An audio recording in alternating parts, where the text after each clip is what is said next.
Berlatar pada tahun ketika dunia sedang mengalami krisis sumber daya, salah satunya negara Spanyol yang menerapkan sebuah aturan ketat sekaligus kejam dengan menangkap ibu hamil dan anak-anak yang bertujuan untuk menekan jumlah penduduk. Dan kisah akan berfokus pada seorang ibu hamil bernama Mia dan suaminya bernama Neko yang nekat mengambil jalur ilegal untuk kabur dari Spanyol, di mana mereka berdua menyerahkan sejumlah uang berikut cincin kawin demi untuk mendapatkan tempat di dalam sebuah kontainer ini.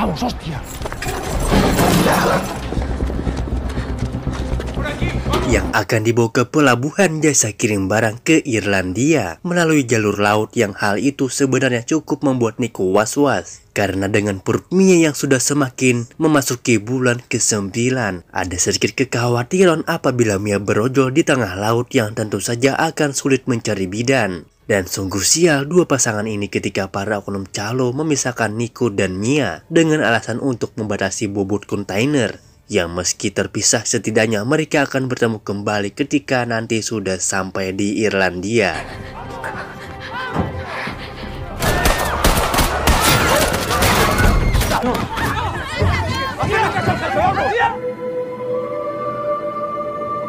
Tiba di pos pemeriksaan, Mia dan penumpang lainnya pun harus dibuat deg-degan saat para penjaga mencurigai adanya bagian tersembunyi dari kontainer ini. Sehingga Mia yang sadar akan terjadi hal buruk pun nekat naik ke atas kotak kayu dan bersembunyi di sela-sela yang sempit demi agar dirinya tidak tertangkap oleh para penjaga.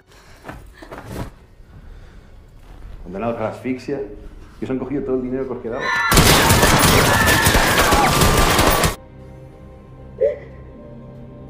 Dan ya, Mia benar-benar sangat beruntung ketika keputusan yang ia ambil adalah suatu keputusan yang tepat. Karena para penjaga ini bukan ingin menangkap, melainkan ingin mengurangi populasi penduduk dengan cara menghabisi mereka di tempat. Singkat cerita, kontainer yang berisi Mia seorang diri pun akhirnya tiba di pelabuhan dan siap untuk melaut menuju Irlandia. Khawatir dengan Neko suaminya, Mia mencoba menghubunginya melalui ponsel yang sudah dibawanya, tetapi belum ada jawaban pasti tentang kabar terkini suaminya tersebut. Untuk kesekian kalinya, Mia harus menghadapi cobaan yang luar biasa ekstrim ketika badai menyebabkan kapal terombang-ambing. Akibatnya beberapa kontainer pun jatuh ke laut. Sehingga Mia yang sempat mendengar suara petugas pun langsung berteriak minta tolong, tetapi saat sudah siuman, Mia langsung melihat keluar melalui lubang-lubang kecil yang jauh memata memandang. Yang terlihat hanyalah hamparan laut yang luas dengan beberapa kontainer yang masih mengambang. Sehingga untuk tetap menjaga kontainernya tidak tenggelam, Mia pun mencari beberapa benda yang bisa untuk menutup lubang supaya air tidak masuk lebih banyak ke dalam kontainer ini.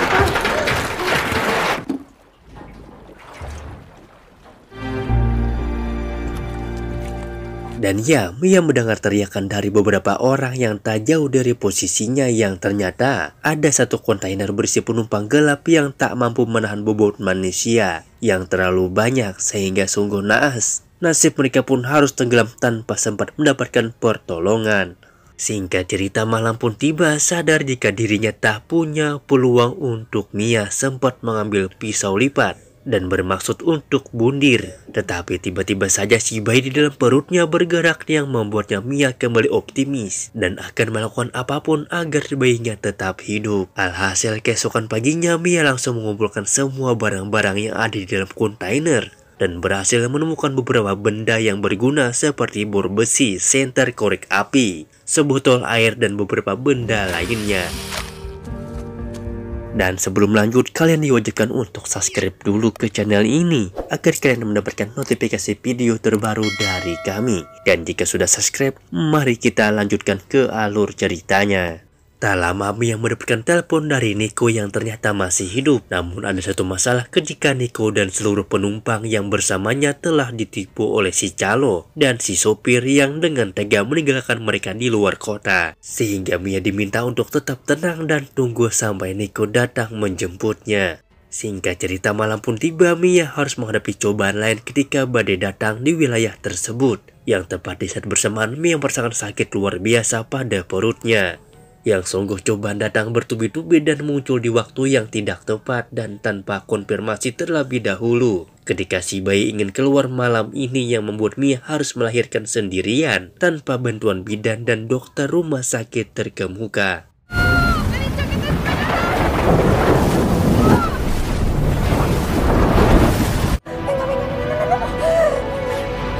Mia bahkan sampai harus mengambil ari-arinya bayinya sendiri dan memotongnya sendiri. Yang karena bingung dibuang kemana, ia pun menyimpan ari-ari dan plasenta bayinya ke dalam Tupperware.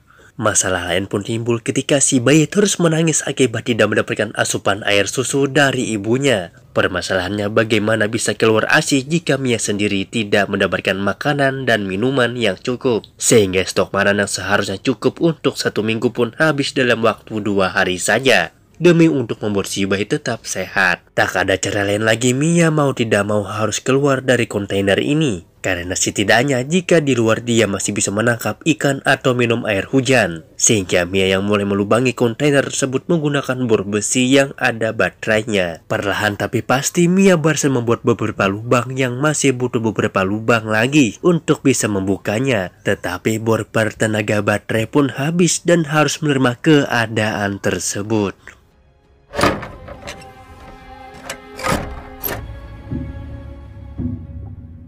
Beberapa hari berlalu pun susu ASInya mulai seret akibat tidak makan selama berhari-hari. Sehingga daripada bayinya mati, Mia nekat memakan plasenta atau ari-arinya sendiri demi untuk tetap bertahan hidup.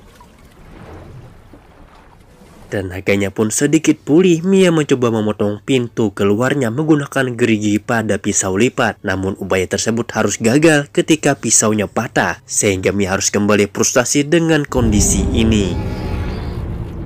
Dalam tidur sekejapnya, Mia bermimpi didatangi oleh almarhum putrinya yang meninggal. Ketika awal-awal peraturan perbatasan perintah dilakukan, sehingga inilah yang menjadi alasan kuat kenapa Mia dan Nico nekat kabur dari Spanyol. Yang tak ingin kejadian yang sama terulang kembali pada anak baru mereka. Keesokan paginya ketika sedang menadah air hujan menggunakan Tupperware, Mia tak sengaja melihat kaleng makanan bekas yang tutupnya bisa dibuka dengan cara membengkokkannya. Sehingga ia akhirnya memiliki ide untuk melakukan hal yang sama terhadap lubang kontainer buatannya.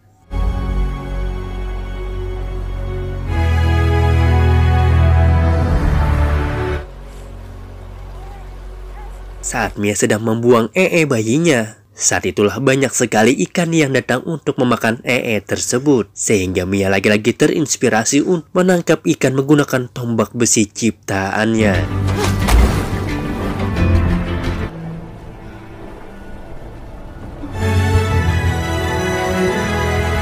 Sehingga ia tak berhasil menangkap 1 ekor pun selama kurang lebih 5 jam dalam menombak ikan tersebut. Yang ketika Mia sedang ketiduran menghadap ke langit, ada seonggok pesawat yang terbang tepat di atasnya.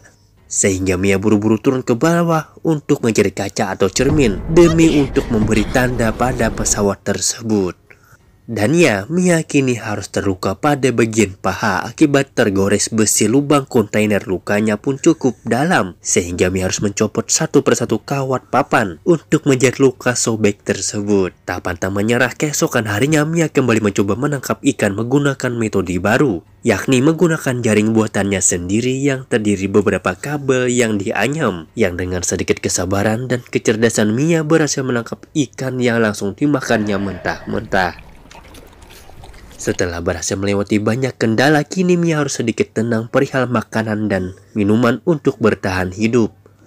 Tetapi tentu saja ia tidak bisa terus seperti ini. Maka dari itu Mia mencoba mencari pertolongan menggunakan pesan bertuliskan minta tolong yang dimasukkan ke dalam kotak plastik Tupperware, berharap ada orang yang akan menemukannya. Hari ke-12 Mia benar-benar tak menyangka jika ia dan bayinya bisa bertahan sejauh ini. Ya memang perjuangan seorang ibu untuk anaknya adalah suatu yang luar biasa. Mia mendapatkan kekuatan dari bayinya dan si bayi selamat berkat perjuangan luar biasa dari ibunya. Sehingga ini menjadi pelajaran bagi kita untuk semua. Tidak pernah membangkang dan durhaka kepada ibu yang telah melahirkan kita dengan susah payah. Tak disangka ponsel Mia pun berbunyi dan ternyata berasal dari Nico suaminya. Alih-alih sedang dalam perjalanan menolongnya, Nico justru sedang sekarat dan berpamitan untuk yang terakhir kalinya. Karena dia dan para penumpang ilegal lainnya pun baru saja ditembaki oleh para petugas yang berada di pos penjagaan.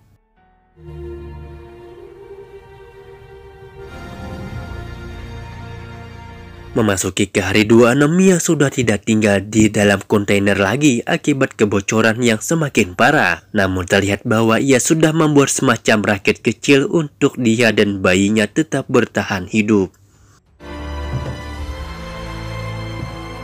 Yang saat sebelum kontainernya benar-benar akan tenggelam, Mia bela-belain masuk ke dalam kontainer untuk mengambil foto almarhum putrinya, yang justru malah tak sengaja membuat kakinya terjebak tali, sehingga Mia harus segera melepaskannya sebelum ikut tenggelam bersama kontainer tersebut. Beruntung, Mia berhasil mencapai permukaan dengan selamat. Namun ini menjadi pelajaran penting bagi kita semua untuk lebih bijak dalam bertindak. Jangan mengambil risiko untuk sesuatu yang tidak lebih penting. Dan hal ini Mia bela-belain meninggalkan bayi kecilnya yang masih hidup untuk hanya bisa mengambil foto almarhum putri pertamanya. Seharian terombang-ambing di lautan, akhirnya keajaiban pun muncul tatkala ada kapal nelayan yang secara kebetulan lewat di wilayah tersebut dan melihat beberapa burung terbang di atas rakit kecil, dan kepada Mia sempat mengira jika Mia sudah mati tenggelam. Dan dia mengikat tangannya ke rakit kecil si bayi, langsung menarik pertolongan pertama, dan untunglah Mia berhasil diselamatkan. Dan semua perjuangan si bayi pun akhirnya berbuah manis meskipun suaminya sudah tiada. Setidaknya kini punya si kecil yang masih satu-satunya alasan untuk Mia tetap melanjutkan hidupnya. Dan film pun tamat.